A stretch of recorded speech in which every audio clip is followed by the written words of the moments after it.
Entertainment Soldier here, and I'm back to talk about Star Trek Picard, Season 3, Episode 5, and my thoughts on this episode.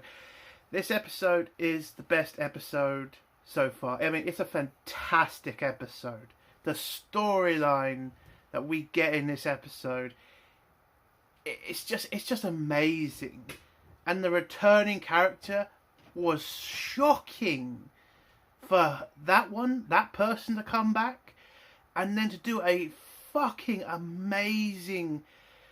I'll have to get that in spoilers, but fucking hell, the ending of that was surprising. And this series is the best series of Star Trek for such a long time. And this one episode, I think, is the best episode out of every Star Trek. I'm not just talking about New Trek, I'm going to even put in Next Generation, Deep Space Nine, and Voyager. This episode was just, there's like no problems, fantastic writing. I mean, Ro is a fucking great character now. And that's still surprising to me because of the last two seasons, but I fucking look forward to seeing on screen now. That's how good this show and the writers are. I look forward to a character I hated. Because I don't really think it's her fault. I think she had bad writing that she had to deal with. And it looks like if you give her some good material, she could actually be a good character. Which is great. And there's just no flaws with this episode. None. Everything felt perfect throughout. I really want to get to spoilers now. This is another 10 out of 10 from me. It's a 10 out of 10. Terry, who's made this, you're a fucking just fan-fucking-tastic, man. How the fuck you're not in charge of Star Trek? It's a fucking sin that he's not in charge, and we're left with fucking Kurtzman. I mean, this guy he's making fantastic Star Trek, and we're not even sure he's going to be able to make more because Paramount might not continue with Star Trek. If they had started with this fucking story, Picard could probably be in the high levels of viewership. I would even say to the level near enough House of the Dragon, Last of Us. I mean, come on, man. It's just so gutting that we only get one season with this guy and Picard. It's just fucking pisses me off. But let's get into spoilers now. It's 10 out of 10 from me. If you don't want to hear spoilers, leave in 3, 2, 1. So, episode starts off with us on the bridge of the Titan, and all the officers, being relaxed on the bridge, and then Jack arrives and then kills a lot of them. Turns out it's a dream, and Jack is dealing with something that we still don't know what. Now, throughout this episode, I've been kind of making the connections that maybe Jack could be a changeling. Now, you find out at the end of the episode different things, but I still think there's something there. Like, why are the changelings going after Jack so much? He's either a changeling or there's something inside him that they want. So, it's really interesting because we still don't know what it is, and Jack is really struggling with whatever is happening to him throughout this episode. Anyway, so after we deal with the whole Jack dream thing, next scene is the Titans staying on the outskirts of the Alpha Quadrant to make repairs, and we get the scene between Riker and Shaw when Riker gives back command of Titan back to Shaw. Now, as I said at the beginning, Shaw he was a fucking annoying character at the start, but they've done this guy so fucking good. You hate him at the start, and now we're at episode 5. Shaw is growing on me. He is a great character. I loved him throughout this episode. He's a bastard at a lot of times, but the actor is just so good. I'm so fucking happy that we have this character. He's a great character. Anyway, Shaw gets back command of Titan and then tells Picard and Riker that he's contacted Starfleet and pretty much told them what's happening. And this kind of puts Picard has already told Riker that he seems to think that there might be an infiltration of the higher levels of Starfleet. So they don't know who to trust. And Shaw has unfortunately gone and told Starfleet where they are. So they have to wait to get intercepted by another Federation ship. And then Shaw turns to Seven and says, would you like to face the court, unenlisted or enlisted? And she says enlisted. And he does a little funny ceremony with Seven, which I thought was funny. And then pretty much leaves them to kind of get their story straight, as he says. But then Picard also says that he's going to try to take full responsibility for what happened on the Titan. You know, the fact they did technically steal a ship. And he'll deal with the consequences. He then says the same exact thing to Beverly and his son. But also Beverly then mentions the fact about the Changeling and how in Starfleet after the Dominion War there was so many security measures added to Federation ships and facilities to make sure that Changelings could not breach their security again. How has a Changeling managed to break the security? Because the Dominion War was very much focused on making sure Changelings could destroy Starfleet from the inside. So how has a Changeling managed to get so far, so deep into Starfleet and nobody knew? So Beverly wants to examine the corpse so she can find out what's going on. And Picard agrees, and so she heads back to the medbay to examine the body.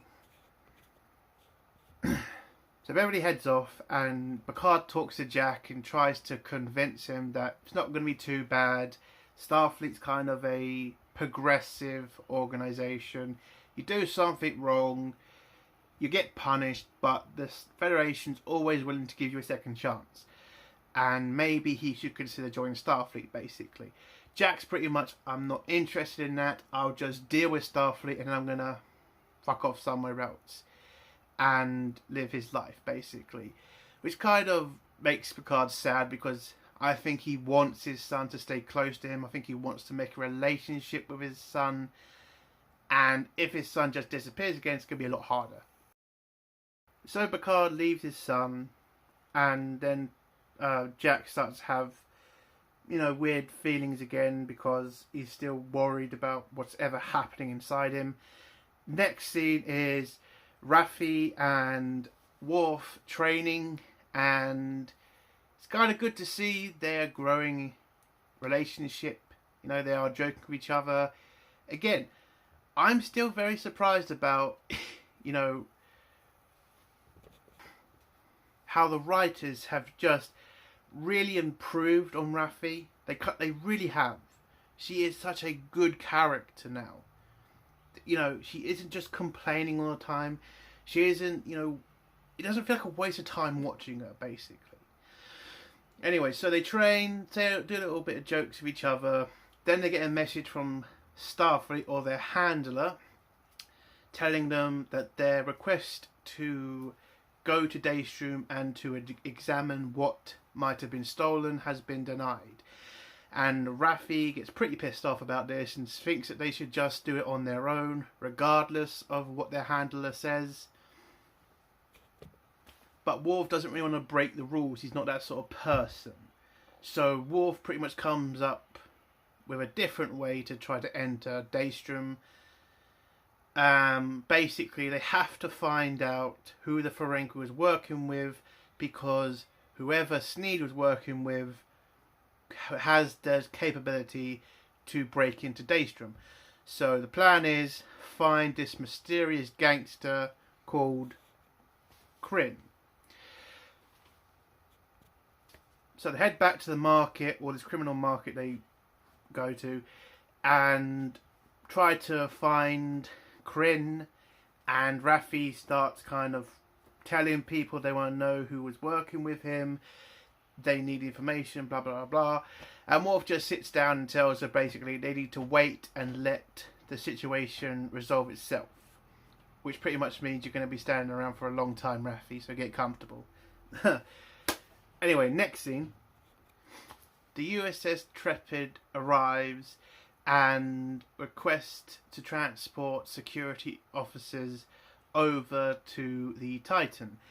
But they don't use a transporter, they use a shuttle.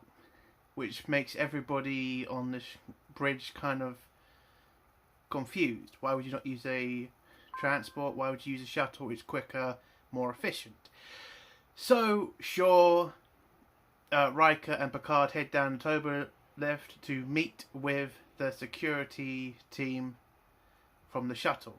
And on the on the lift, Shaw pretty much is enjoying himself because he thinks Picard and Riker are going to get the fucking shit moaned at them, and they're both going to be either imprisoned or fired.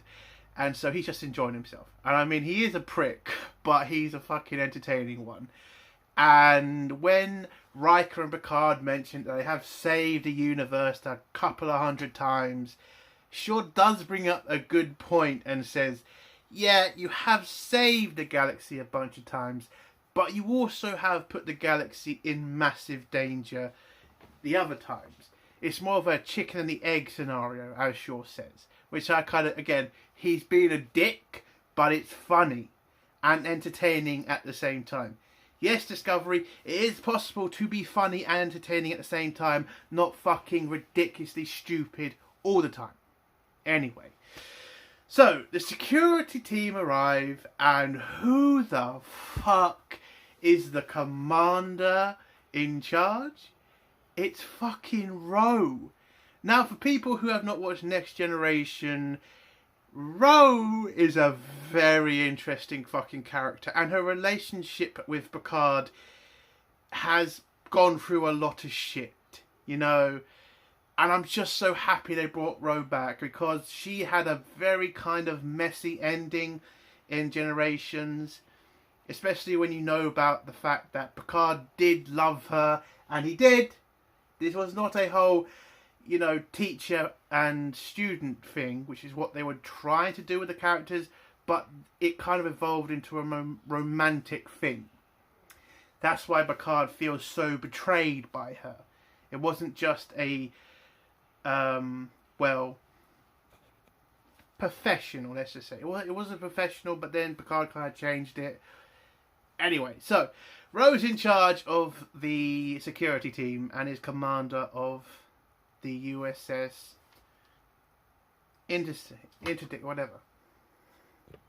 Intrepid, sorry. And Picard just looks massively pissed off because last time he saw Ro had betrayed him, and so Ro, it's not really his favourite person. So Ro takes them to pretty much be interrogated.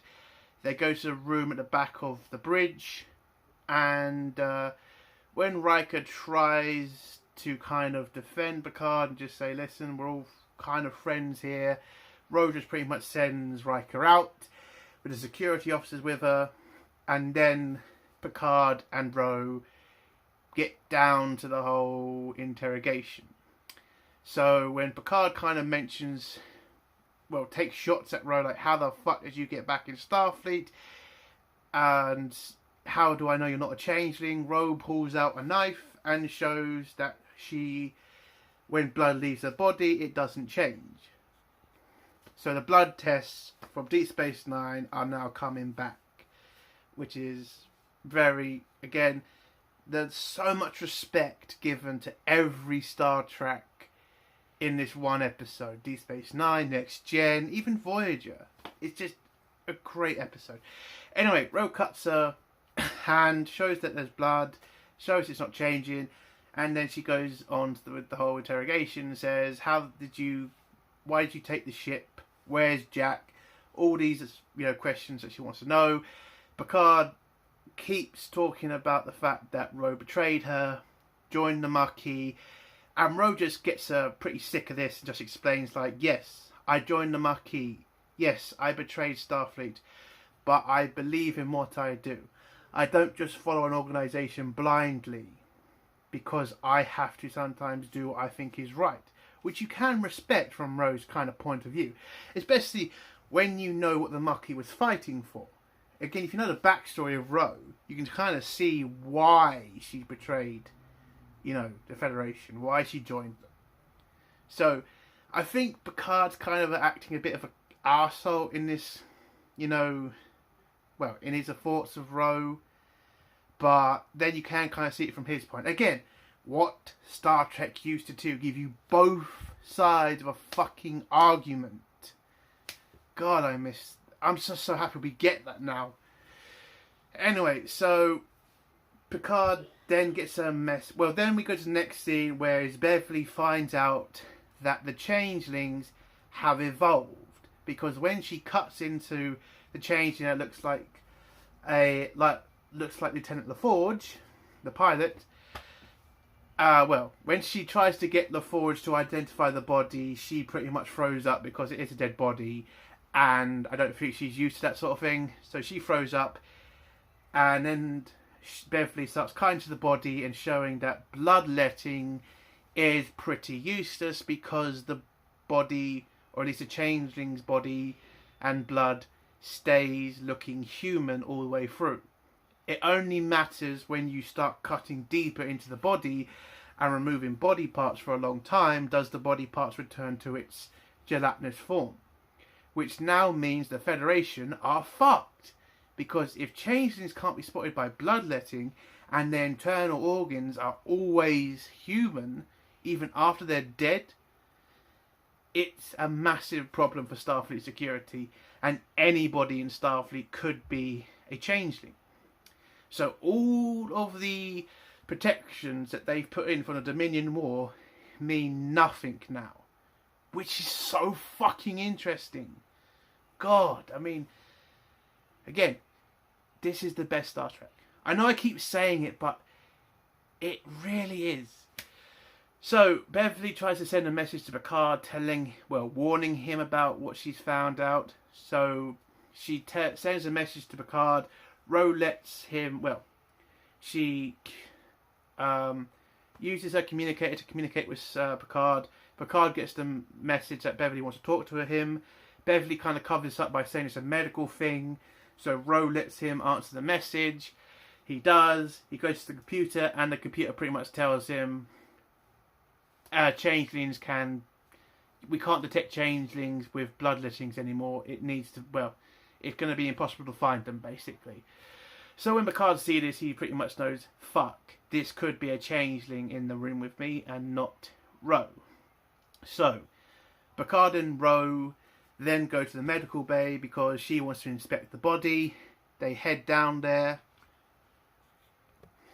Whilst going down to the med bay, Ro pulls out a phaser at Picard and forces him into the holodeck, where they go to the bar again, and Picard still kind of takes shots at Ro, which I kind of think is uncalled for. But anyway, he goes to get a drink, and then he pretty much just has it out with Ro, basically. Saying that he's been waiting for this for 30 years because she betrayed him. And Ro also then goes back at him and says, I do what I need to do because I believe in being who I am, basically. I thought Starfleet was wrong about the Maquis. I wanted to fight for them. And I didn't mean to betray you, but I'm not just going to stay loyal blindly to an organisation that's doing something wrong, basically. And so Picard turns off the safety of the holodeck and finds a phaser and points it at Ro, and it's pretty much a standoff between them both. But then Ro, to show that she isn't a changeling or against Picard, straps down her phaser first, and so does Picard after that. And Picard pretty much mentions the fact that he can see the hurt in Ro and the fact that she is feeling emotions, so she can't be a changeling. And then Ro pretty much tells Picard Starfleet has been massively compromised at every level, and she does not know how big it is, but she knows that the Federation is being controlled by the Founders now, or at least this changeling group. So she has gone on a mission to find out all the information she can, because, well, she's managed to figure out she's managed to connect a lot of dots. You know, transporter accidents, missing officers, like so much stuff has been happening around the Federation that doesn't make sense unless you add them together. Like officers going missing, like officers who have been, well, basically it's been a shitload of weird stuff happening, and Ro has connected it all. And she has come to the conclusion that the Founders have taken over Starfleet. Well, or the changelings have taken over Starfleet at the high levels. So they're pretty much fucked. And she says there's also changelings on the Intrepid, and that's why she needed to get Picard somewhere safe, or somewhere where nobody can see them, because she thinks there might be more changelings throughout Starfleet, and there could be more changelings on Titan. So that's why she's come to Picard. She needs help to find out how far this has gone. The next scene, we see Worf and Ro being captured by this new gangster character who is called Kryn. And it turns out he's a Vulcan who is a gangster, which I thought, wow, that was a very interesting bad guy. And he pretty much is a criminal because it's logical, basically. And all of his people around him are also Vulcans. I thought he was Romulan at first, but this is a much more interesting story to have Vulcans be criminals, because, again, Vulcans are very interesting characters. So he's pretty much pissed off because they killed what he considered to be a brother to him with the Ferengi. So he tells Worf and Raffi to fight to the death. And Raffi doesn't want to do it, but Worf kind of says to her, he's already sacrificed a lot for this mission, and they need to find a way on Daystrom. So if it has to take one of their lives, that's what he's willing to sacrifice. So he grabs a knife, Ro does the same thing. Kryn starts to mention the fact his men have put bets on who's going to win the fight. Most of them think it's going to be Worf, some of them think it's going to be Raffi. So they have the fight, and Raffi manages to stab and kill Worf. Now I think some people are going to say, oh come on, that's impossible, but I kind of get it. She is a capable officer. I think she could take on Worf, and when you find out what happens in a bit, you kind of get that maybe this was a part of a plan or something. So Raffi's killed Worf. Kryn then pretty much insults Worf by saying Klingon blood smells disgusting and they should remove the body. He then goes up to Raffi and says, you work for me now. And then in the background you can hear his men dying. And it turns out Worf is not dead. He's just been able to master a K-less blood or heart control, so he could appear to be dead. And then they captured Kryn, and they ask him, well, they pretty much threaten him to give them access to Daystrom, or at least tell them how he managed to get access to Daystrom. And he tells them, well, the security of Daystrom is all AI. It just takes a chip that he's created to fool the system so you can get access to the facility. And they pretty much ask for the chip, and they have to then take Worf to get some medical help because he is bleeding still. And I thought that was a really good scene. I think Kryn's kind of interesting bad guy, and the fact Worf and Raffi had the heart-to-heart with each other in the fight. Again, Raffi has turned a corner. She is definitely a good character now. And I give all the credit again to the writers, because you put good material out there, Star Trek fans will support it, and if the actor or actress is good enough, they can pull it off. And that's what I think the actress of Raffi has done. I kind of look back on the stuff I've said about her in the last 2 seasons. I kind of feel bad, because I think it's not really her fault. I think it's the writers who should have been blamed most for that, because she's a capable actress. And it's just so annoying that she wasn't able to do better in those shows because those idiots couldn't write for shit. But anyway, in the next scene, Jack is heading to the transporter, where you're seeing most of the Titan's crew being transferred to the Intrepid. And when he approaches the transporter, he starts seeing those red vine things again. And he starts to panic, and the officer who's controlling the transporter asks Jack if he wants to be transported to the Intrepid. He then imagines himself killing the officer and then walks away, knowing that there is something majorly wrong with him.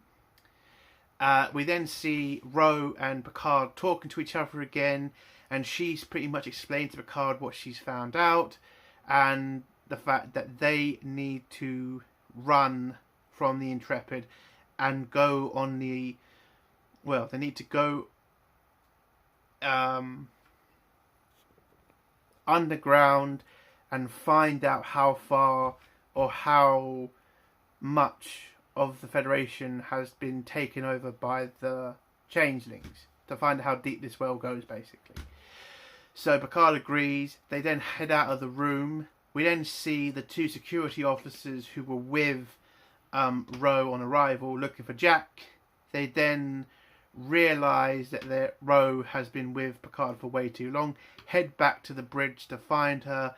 Can't find her there, so they head down to the holodeck and ask Ro if she's okay, and are they going to take Picard and Jack into custody. She says no, that they're leaving, and then she turns around to Picard, says bye to him, and then gives him something massively important to her, and then she heads off to the shuttle to head back to the Intrepid. And what she gave to Picard was her Bajoran earring that is very important to her, but to show respect to Picard, but also to give him something very important. When she gets to the shuttle, they head back to the Titan, and then the 2 security officers who are with her plant a bomb on the shuttle, transport back onto the Titan, and then when Ro pretty much figures out she can't escape, she sends a message to the Titan, talks to Picard and tells him basically how much she loves and respects him.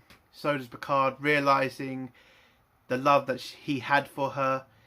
And when Picard tries to get her to come back so they can try to transport her over, she kind of realises there's not going to be enough time. She can sacrifice herself to damage the Intrepid so the Intrepid can't chase them. When she blows up, Riker and Picard pretty much look like they've lost a very valued friend, which I thought was great, because it's good to see emotion sometimes, and you don't really see that much from Kurtzman Trek. That doesn't make you fucking want to vomit. In this scene, you see Picard, he's massively hurt, and Riker also sees that himself. And again, this show is just, it hits you in the feels, man, it really does. Anyway, Picard tries to convince Shaw that they need to run from the Federation now, and they need to become...